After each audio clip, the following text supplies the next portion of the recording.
If your business is at 500,000 revenue and you are looking to grow and you have no online presence, no sales funnels necessarily, you want to build a personal brand, or maybe you've built the business and you're not quite sure whether it's what you wanted to build, but you know you want to grow it, you want to continue to scale, and you want to make sure that you do that in the right way with happiness and by starting to leverage some kind of personal brand and influence, then I want you to know that I can help you. So I want to give you the 5 ways that I would do that, and the 5 ways I would take a 500k business to a 7-figure business as fast as possible. Here's the thing I want you to know about growing your business. If you have not yet developed a personal brand online, you still have a personal brand. So it's likely that your personal brand exists in the people around you, in the communities, in the people you employ or the contractors, in your clients, in what people say about you. Your brand is already there, but you have just not translated it into the online world, and that's easier than you think, but it's scarier than you think. So a lot of people think that they need a huge strategy to make that happen. A lot of people start their strategy and they're really formal, and they only share really formal company updates and things like that, when actually your personal brand is so much more than that, and it's called a personal brand for a reason. So if you are this service provider that is now wanting an online personal brand, and maybe you want to speak on stages and you want more of that to translate into the online world, where I want you to start is with the word personal. So I don't want you to go to the platforms and start to put out these really stuffy formal updates, although they're really useful for like sharing what's going on in your business. I want you to start with you. I want you to start with how you want to be visible and how you want to be seen in a way that is aligned with who you actually are. So we don't want to be playing pretend, because people will know, but we do want to be tuning into the values, etc., that you want to put out, the message, the impact that you have, as well as the kind of person that you are, because people buy from people. So the first thing is you already have a brand. We just need to translate it into online content. The second thing that I really want to help you to understand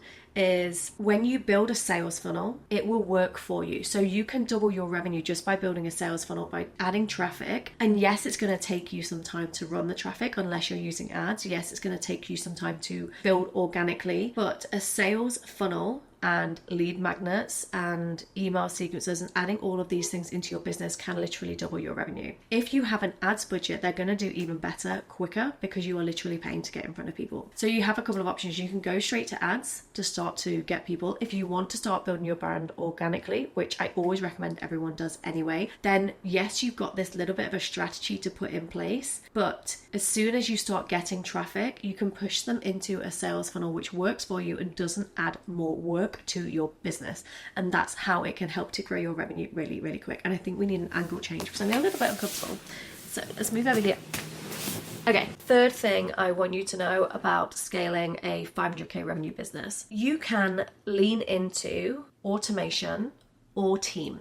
So you can either hire people to help your business grow, or you can start to automate tasks to help you grow so that you're not adding lots of cost. And this comes down to how you want to work. So some people want to use things like Zapier and their sales funnel to do the work for them, and different administrative tools, so that they're not adding layers and layers of like team, like PAs. You can do it that way, or you can actually hire some kind of expert that does a lot of different things, or an expert in just one place. So you can start to have this team of contractors around you that really work for you without adding team too. It's always going to be better if you can start to automate, because it's not going to cost you as much. So if you're worried about profit margins, then absolutely we should automate.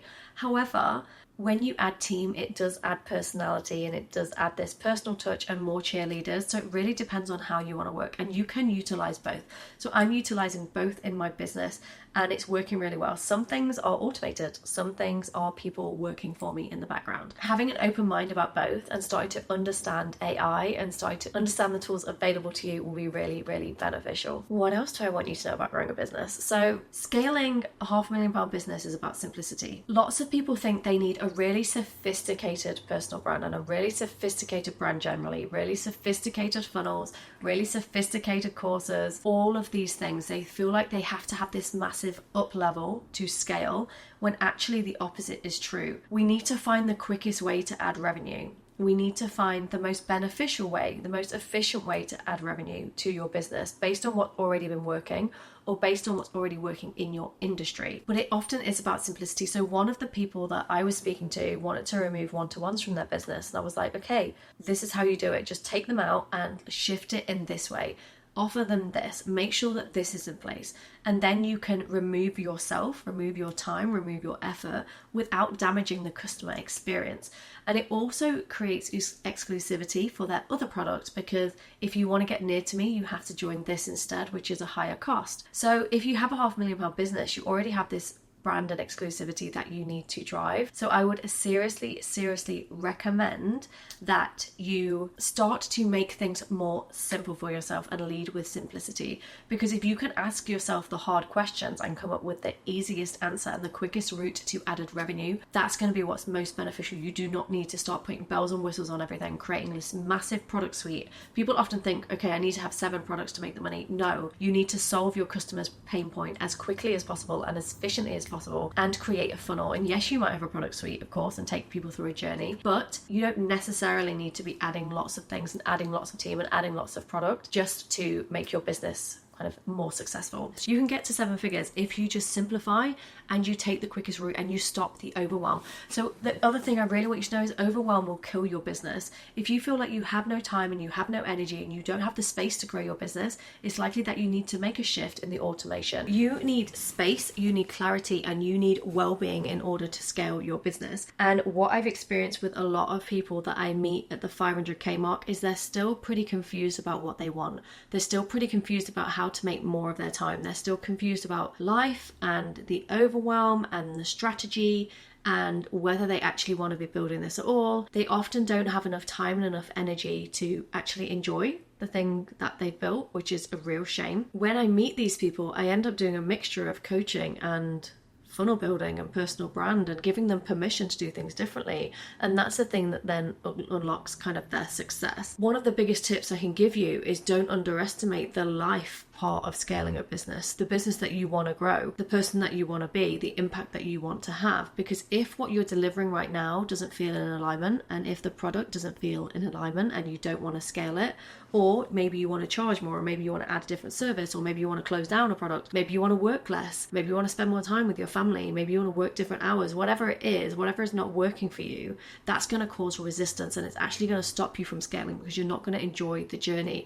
And when we enjoy the journey, we often feel more expansive, we have more hope, we have more self-belief, which can actually help us scale quicker. And we enjoy what we're doing, so we put more effort and energy into it. So I always say that there's a huge life coaching part to your journey as a business owner. And if you're trying to scale from the multiple 6-figure mark to the 7-figure mark, you often need someone that can give you permission. And there's a reason that I teach positive psychology.